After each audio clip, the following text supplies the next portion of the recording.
আসসালামু আলাইকুম রহমতুল্লাহি ওয়া বারাকাতুহু। আশা করি সবাই ভালো আছেন। আজ ভোলা থেকে একেবারে বিদায় নিয়ে চলে যাচ্ছি সৌদি আরবের উদ্দেশ্যে। এখন আমি আর আমার বন্ধু হাসান পরাজি মোটরসাইকেল নিয়ে চলে যাচ্ছি মনিরাম বাজারের এইদিকে।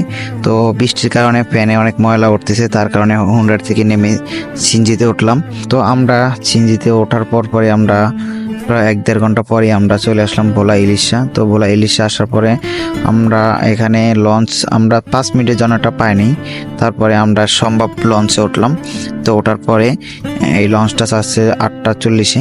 তো প্রায় 6 ঘন্টার ভিতরে আমরা ঢাকা সদরঘাটে চলে আসলাম। আর প্রতি এই ছিটে নিচে 450 টাকা করে সম্ভব লঞ্চ অনেক দ্রুত চলাইছে। আর আমাদের পাশে ছিল কর্ণফুলী 11 লঞ্চটি। তো এখানে আজকে অনেক বৃষ্টির কারণে অনেক যাত্রী ভিজে গেছে।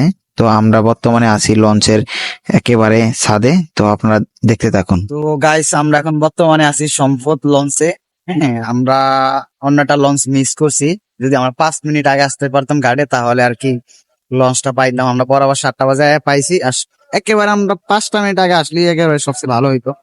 আর এখানে 5 মিনিট বরাবর থাকতো, তাহলে আমরা ওই লঞ্চটা পাইতাম বরাবর 7টা বাজে। এটা চার্জ আমরা এখানে পৌঁছে 7টায়। তো আমাদের ব্যাগ ট্যাগ গাড়ি থেকে নামাইতে অনেক সময় লাগবে সিজি থেকে, এই আর কি। তো আর এই লঞ্চটা ছাড়বে বরাবর 8:40-এ। আমাদের এখানে প্রায় 1 ঘন্টা 30 মিনিটের মতন অপেক্ষা করা লাগবে।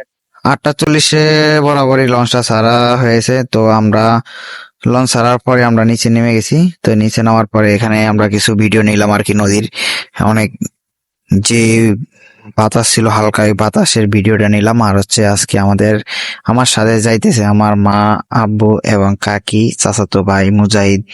তো আমরা 5 জন ঢাকার উদ্দেশ্যে রওনা দিলাম। তো আমরা বরাবর ঢাকাতে 3টা বাজে আমরা সদরঘাটে পৌঁছে গেছি। তো আমরা বাসায় আস্তে আস্তে 4টা। তো তত সময় লাগে নাই, অনেক দ্রুত আসছি আজকে। অন্যান্য সময় অনেক সময় লাগে, তো ওই সুবাদে আজকে অনেক সময় কমই লাগছে। তো যাদের ভিডিওটি ভালো লাগছে অবশ্যই লাইক, কমেন্ট এবং শেয়ার করে আমার পাশে থাকবেন। যারা ফেসবুক থেকে দেখছেন তারা ফলো করবেন পেজটি, এবং যারা ইউটিউব থেকে দেখছেন তারা অবশ্যই সাবস্ক্রাইব করে আমার সঙ্গে থাকবেন। ধন্যবাদ সবাইকে। আসসালামু আলাইকুম।